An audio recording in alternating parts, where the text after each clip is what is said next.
కృష్ణానది వెంట కొత్త పట్టణం నిర్మాణం కానున్నది. నల్గొండ జిల్లా దామచర్ల మండలం వీర్లపాలెంలోని యాదాద్రి థర్మల్ విద్యుత్ కేంద్ర సమీపంలో 928.52 కోట్ల అంచనాతో ఇంటిగ్రేటెడ్ టౌన్షిప్ నిర్మాణానికి తెలంగాణ విద్యుత్ ఉత్పత్తి సంస్థ జెన్కో గ్రౌండ్ వర్క్ స్టార్ట్ చేసింది. ఓవైపు యాదాద్రి పవర్ ప్రాజెక్ట్, పక్కనే టౌన్షిప్తో ఆ ప్రాంత రూపురేఖలు మారనున్నాయి. నల్గొండ జిల్లాలో సంగమ క్షేత్రంలో కొత్త పట్టణం ఏర్పాటు కానుంది. కృష్ణానదిలో తుంగపాడు వాగు కలుస్తున్న ప్రాంతాల్లో టౌన్షిప్ నిర్మాణానికి ప్లాన్ చేస్తున్నారు అధికారులు. 3,52,771 చదరపు మీటర్ల విస్తీర్ణంలో టౌన్షిప్ డిజైన్ చేస్తున్నారు.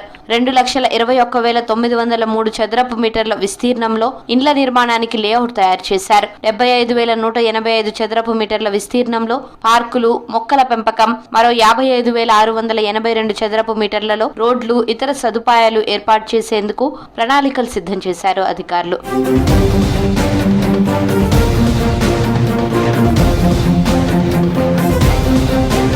2025 మార్చిలోగా 4 మెగావాట్ల యాదాద్రి థర్మల్ విద్యుత్ కేంద్రాన్ని ప్రారంభించేలా నిర్మాణ పనులు స్పీడప్ చేశారు అధికారులు. వేల సంఖ్యలో ఇంజనీరింగ్ అధికారులు, ఉద్యోగులు, ఇతర కార్మికులు ఇక్కడ డే అండ్ నైట్ పనిచేస్తున్నారు. వీరంతా తప్పనిసరిగా దగ్గరలోనే నివాసం ఉండాల్సి ఉంటుంది. దీంతో వారి కోసం టౌన్షిప్ ను నిర్మిస్తోంది జెన్కో. ఇందులో ఉన్నతాధికారులకు ఏ టైప్ లో 2 ఇండిపెండెంట్ క్వార్టర్లు, బి టైప్ లో 6 ఇండిపెండెంట్ క్వార్టర్లను నిర్మిస్తున్నారు. అధికారులకు డిఈ టైప్, కార్మికులకు ఎఫ్ టైప్ క్వార్టర్లను నిర్మిస్తున్నారు.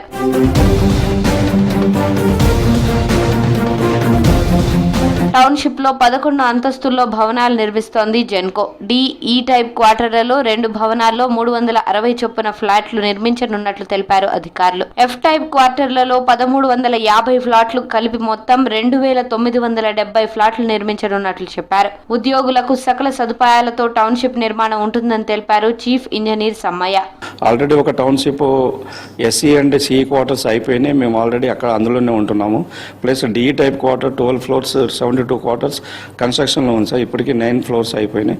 ఇంకో 3 ఫ్లోర్స్ ఉన్నాయి. అది కూడా ఈ మార్చి కల్లా కంప్లీట్ చేస్తాం. Fire station, hospital, school, club house, commercial complex, indoor stadium, multipurpose function hall, sports complex ఈ టౌన్షిప్ లో ఉంటాయి. సెక్యూరిటీ రూమ్స్, మెయింటెనెన్స్ ఆఫీస్, రోడ్లు, drainage, under ground portable water tanks, over head storage reservoir సహా సకల సదుపాయాలు కల్పించనున్నట్లు చెప్పారు chief engineer. ఉద్యోగులకు ఇబ్బందులు లేకుండా తుంగపాడు వాగుపై బ్రిడ్జ్ కాంపౌండ్ కూడా నిర్మిస్తోంది జెన్కో ఎంప్లాయీస్ అయితే ఒక 2,000-2,500 మంది ఉంటాం సార్. తర్వాత కాంట్రాక్ట్ లేబర్స్ కొంత వర్క్ ను బట్టి వాళ్ళ సపోర్ట్ తీసుకుంటాం. టౌన్షిప్ అనేది ఇప్పుడు టెండరింగ్ స్టేజ్ లో ఉంది సార్. అంత ఫైనల్ అయిపోయింది. ల్యాండ్ కూడా ఫైనల్ చేశాము. సో ఇప్పుడు టెండర్ అవగానే అది కూడా మొదలు పెడతాం. టౌన్షిప్ నుంచి విడుదలయ్యే మురుగునీటిని శుద్ధి చేసేందుకు రోజుకు 1000 కిలోమీటర్ల శుద్ధి సామర్థ్యంతో సీవరేజ్ వాటర్ ట్రీట్మెంట్ ప్లాంట్ కూడా నిర్మిస్తోంది జెన్కో. 30 నెలల్లోగా ప్రాజెక్టు పూర్తి చేసేలా నోటిఫికేషన్ లో పేర్కొంది జెన్కో. ఈ ప్రాజెక్టుకు ఇప్పటికే భూసేకరణతో పాటు గ్రౌండ్ వర్క్ ప్రారంభమైందని తెలిపారు అధికారులు.